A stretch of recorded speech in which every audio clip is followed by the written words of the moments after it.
अध्यक्ष भाई उदय सिंह सैनी जी, हमारे किसान मोर्चे के आदरणीय लेखराज जी और जो ये संचालन कर रहे हैं,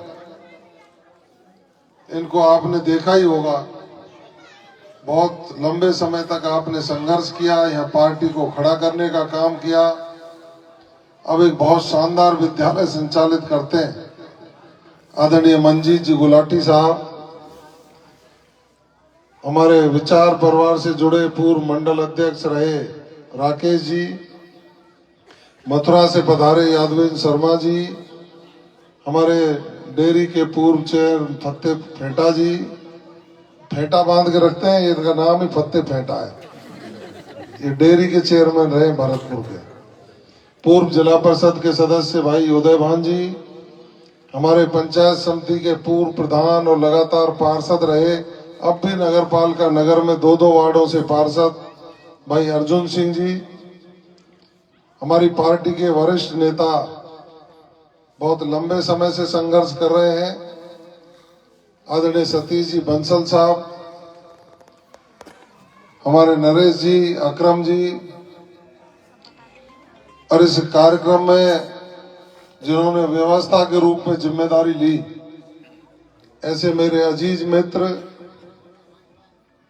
बचपन से मैं जिनको देखता आ रहा हूं। मैं कह ही रहा था कि 1993 में जब गोपी चंद जी गुजर साहब ने चुनाव लड़ा तो बिल्कुल काली दाढ़ी थी मदन जी की, और आज इनकी सफेद आ गई और तो डाई करते हैं हमारे मंजीत जी। तो इतने लंबे समय से पार्टी का काम कर रहे हैं। उनके साथ साथ पार्टी के सभी वरिष्ठ नेतागण, इस गांव के मेरे पितातुल बुजुर्गों, नौजवान साथियों, सती और सावित्री जैसी मेरी माताएं बहनें, आप सबको मैं साधुवाद दूं, धन्यवाद दूं कि रात के 8 बज गए। किसी ने चूल्हा चौका छोड़ा होगा, किसी ने अपनी दूध धार काटने की व्यवस्थाएं छोड़ी होंगी, और आप सब 3-4 घंटे से यहाँ इंतजार कर रहे हैं कि आज वो बालक यहाँ आ रहा है जिसको हमने 1000 इच्छाओं का दमन करने के बाद अपने मत का प्रयोग किया, कमल के फूल पर मोहर लगाई और अपना वकील बनाने के लिए राजस्थान विधानसभा की दहलीज पर भेजा। मैं विधानसभा के चुनाव में जब अपने लिए वोट मांगने के लिए जा रहा था, आपके गांव में भी कई बार आया, घर घर जाने की कोशिश की। आप सबके मुंह से 2-3 बातें आती थी कि यहाँ कर लोग निकल के जाते थे, वो जाते हैं जो बड़ी अदा में निकलते हैं, कभी घुर्राते हैं लोगों की ओर, रात को पाइप काट ले जाते हैं, लोग आते हैं इंजनों को खोल ले जाते हैं। तो मैंने कहीं कहूँ आरसी माई इशारा तो ना है इनको। मैंने काका से पूछी, यहाँ बैठे हैं, यानी वही टाइम गई कि हम तो तैयार ठाड़े लठिया लेके पड़लवास में कोई नुकसान करेगा उसको सीधा करने का काम हम करेंगे। ये बैठे शोभा बैठे हैं। खैर मैं मजाक कर रहा था। सब लोगों ने उस समय कहा था कि यहाँ गोकसी की घटनाएं बढ़ी हैं, अत्याचार अन्याय बढ़ा है, तुष्टीकरण बढ़ा है, लोगों को परेशान किया जाता है, पुलिस में जाते हैं तो पुलिस लूटती है। इस तरह की एक आम चर्चा यहाँ लोगों में बनी हुई थी। मैंने उस समय आप सब लोगों को ये विश्वास दिलाया था कि मैं आपको ये विश्वास देता हूं और संकल्प भी लेता हूं कि आप मेरे ऊपर यदि आशीर्वाद दोगे, मेरे ऊपर आपकी कृपा रहेगी, तो मैं आपको विश्वास दिला रहा हूं कि मैं आपके सारे दुखों को हरने का काम करूंगा। आपको परेशान किसी भी कीमत पर नहीं होने दिया जाएगा। और आज जब मैं सुनता हूं, मैं ये नहीं कह रहा कि एकदम रामराज आ गया होगा, लेकिन इन 2 महीने में मुझे चुनाव जीते 2 महीने 8 दिन हुए, और 2 महीने 8 दिन हुए हैं तो आप सब लोग देख रहे होंगे क्षेत्र में परिवर्तन। कहां है वो गौतस्कर, क्यों नहीं दिखाई देते? ये पुलिस खड़ी है पीछे, पुलिस को मजबूत करने का काम किया है, और ये कहा है कि अपराधी किसी भी जाति का, किसी भी धर्म का, कितना भी बड़ा व्यक्ति हो, अपराध करने वाले को पकड़कर सलाखों के पीछे पहुंचाने का काम करिए। आज रोज अखबार में आप पढ़ रहे हैं कि 15 टटलूबाज पकड़े, 20 टटलूबाज पकड़े, 10 टटलूबाज पकड़े। कहीं आप सुनते हैं कि गायों की गाड़ी भाग रही थी, पुलिस ने पीछा किया, भागते भागते पहले तो कभी जब कार्रवाई होती थी ना, तो वो कहते इतनी गाय पकड़ी, गौ तस्कर अंधेरे का लाभ उठा के भाग गए। अब अंधेरा बंधेरा नहीं है, अब तो उनका पीछे से कुर्ता पकड़ करके सीधा ही थाने में लाया जाता है। आप सुन रहे होंगे। अधिकारियों को हमने बैठ के कहा था कि प्रदेश के मुखिया आदरणीय भजनलाल शर्मा जी ने जब अपना पदभार ग्रहण किया तो एक स्लोगन दिया था।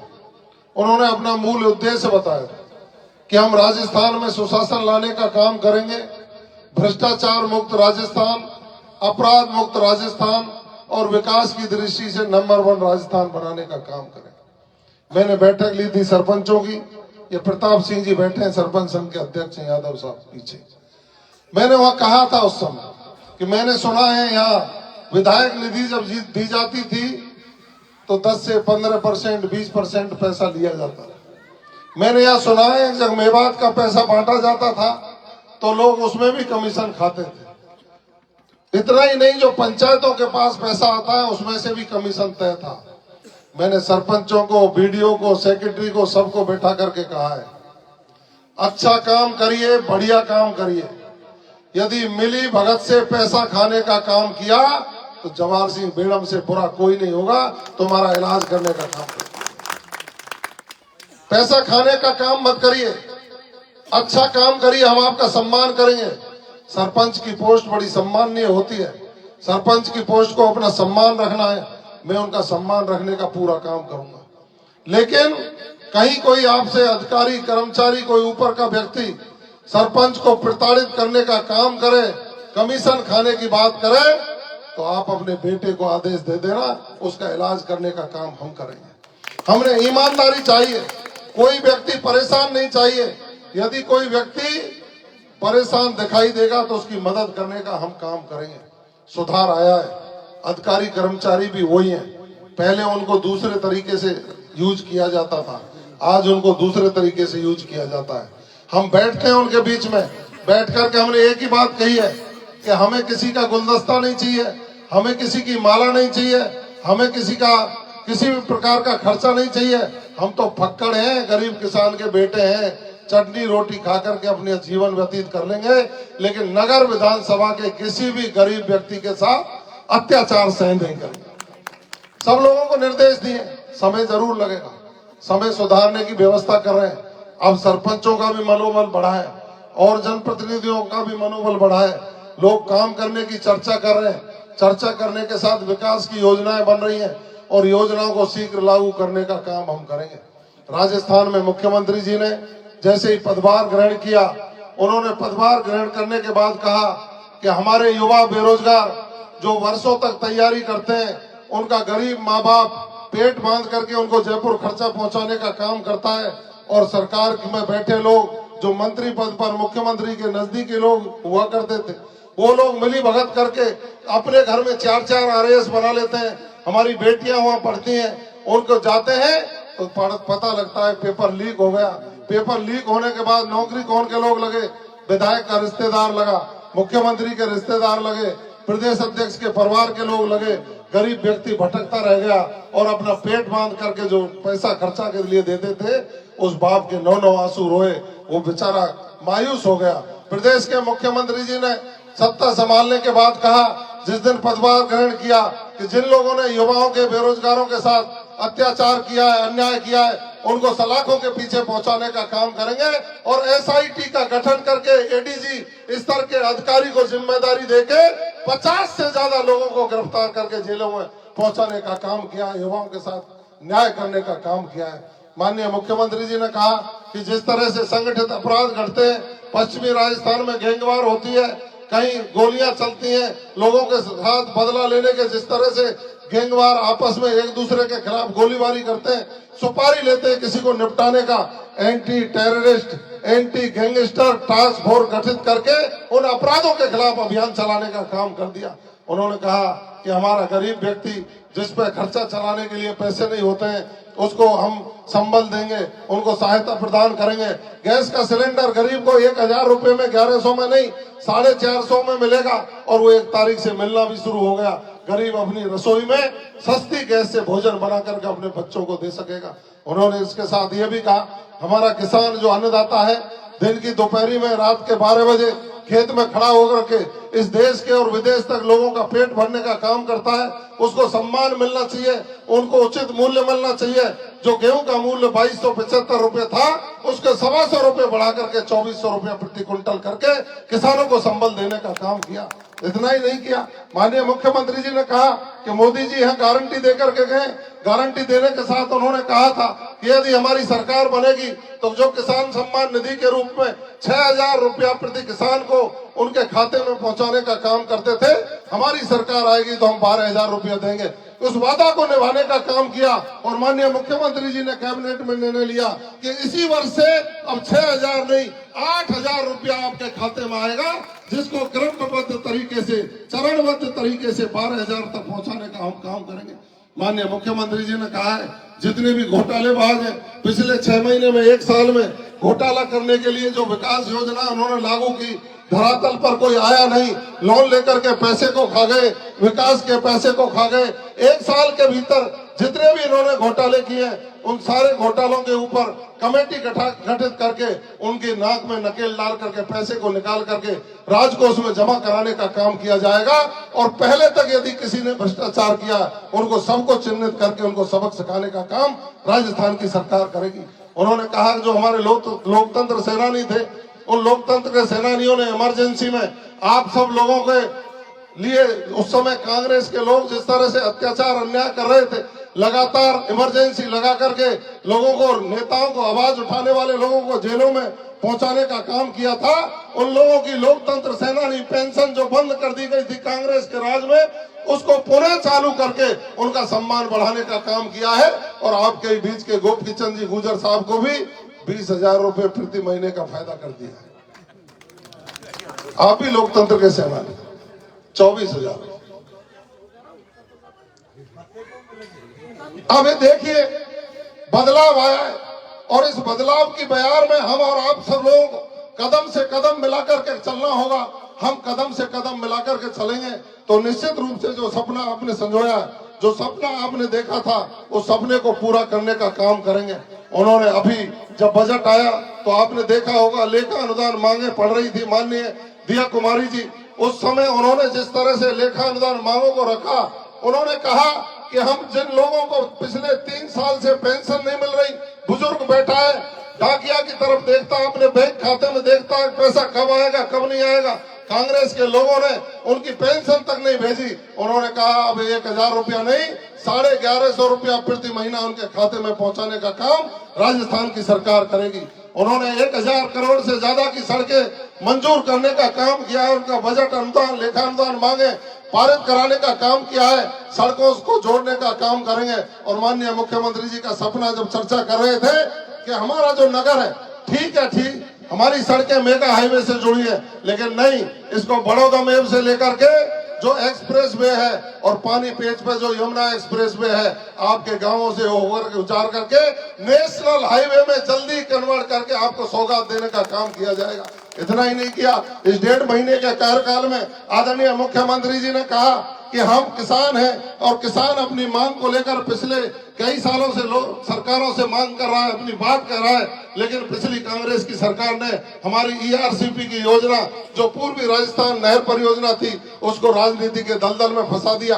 भाषण देते रहे कि ERCP की योजना लागू करेंगे, चंबल का पानी सिंचाई के लिए लाएंगे, चर्चा करते रहे, एक कदम आगे बढ़े नहीं। लेकिन आधुनिक भारत के भागीरथ आदरणीय भजन लाल शर्मा जी ने 1.5 महीने के कार्यकाल में मोहन यादव मध्य प्रदेश के मुख्यमंत्री जी को साथ लेकर के आदरणीय नरेंद्र मोदी जी की गारंटी को पूरा करने के लिए दिल्ली में बैठ करके एमओयू कर दिया और बिल्कुल समयबद्ध कार्यक्रम के तहत 5 साल के अंदर अंदर आपके यहाँ सिंचाई का पानी, पीने का पानी लाने का एमओयू करके सौगात देने का काम किया है। धन्यवाद देना चाहिए ऐसे मुख्यमंत्री जी को, आभार व्यक्त करना चाहिए आदरणीय प्रधानमंत्री जी का, जिन्होंने ये कहा कि हम जिस गरीब के सर पर छत नहीं है उसको प्रधानमंत्री आवास में मकान बनाने का काम करेंगे, जिस घर में शौचालय नहीं है उसको शौचालय बनाने का काम करेंगे, जो रेहड़ी पटरी वाले मजदूर हैं उनको स्वनिधि योजना में सहायता देने का काम करेंगे, जो हमारे बेरोजगार लोग हैं उनको स्किल डेवलपमेंट करके रोजगार के साधन उपलब्ध कराएंगे,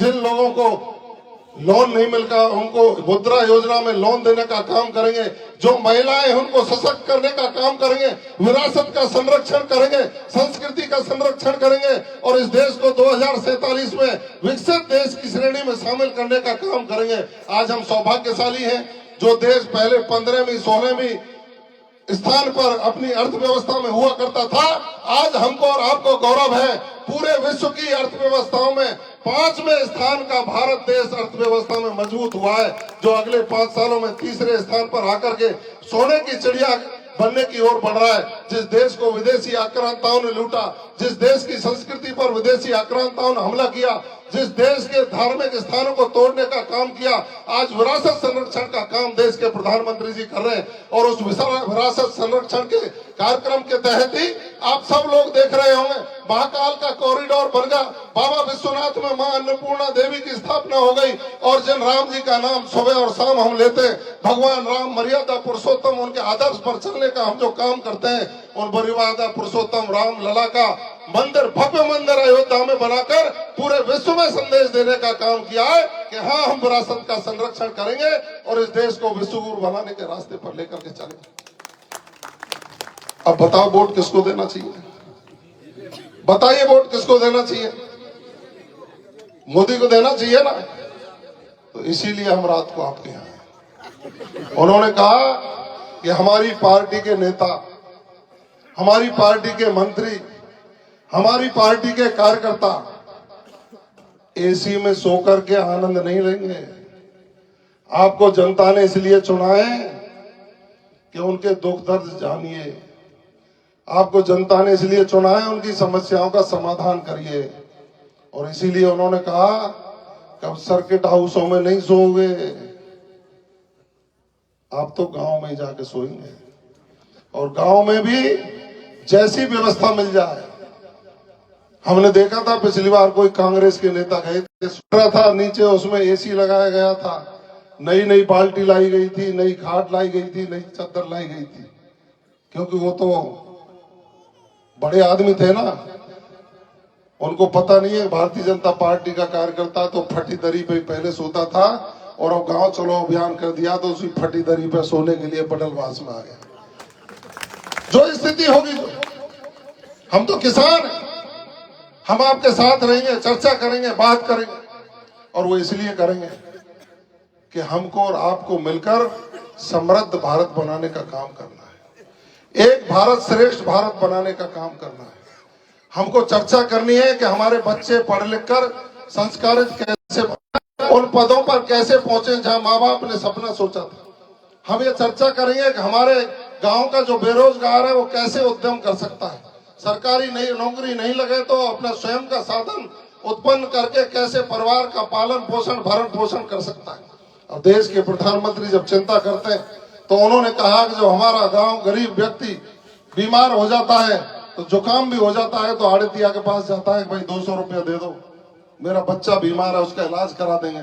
तो प्रधानमंत्री जी ने कहा आयुष्मान भारत योजना लागू होगी। आयुष्मान भारत योजना में सबका इलाज फ्री करने का काम किया जाएगा, लेकिन पिछली सरकार ने उसका नाम बदलकर चिरंजीवी योजना कर दिया और चिरंजीवी योजना का लाभ ना मथुरा मिलता था, ना अहमदाबाद मिलता था, ना पंजाब के लोगों को मिलता था, ना तुम्हारे यहाँ पलवल चले जाए यहाँ मिलता था।